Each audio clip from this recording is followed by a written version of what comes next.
Okay, now remember what I said at the beginning, we clean from the cleanest part to the dirtiest part. So now that we've got all of this clean, we've got the back of it, the toilet, cover, the seat, the lids all clean. We don't want to go inside the toilet yet until we've cleaned the cleaner parts around the outside, okay? Because we don't want to bring any of the dirtier things outside of the toilet. So what I'm going to do is, again, I'm going to get a concentrated amount of disinfectant on the toothbrush because we need to scrub one more area very, very well, okay?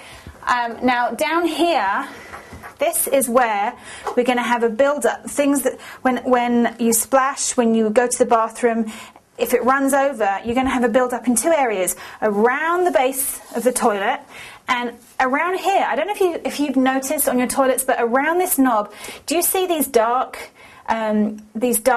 dark circle that's around that knob? Well, that is a build-up of bacteria right there. When you see any kind of dark colours or lines, that is bacteria. So you want to make sure you scrub that area with a toothbrush. Again, look how easy that is.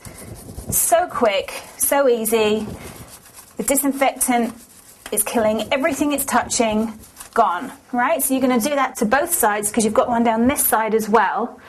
And that's just a way of having a clean base to your toilet.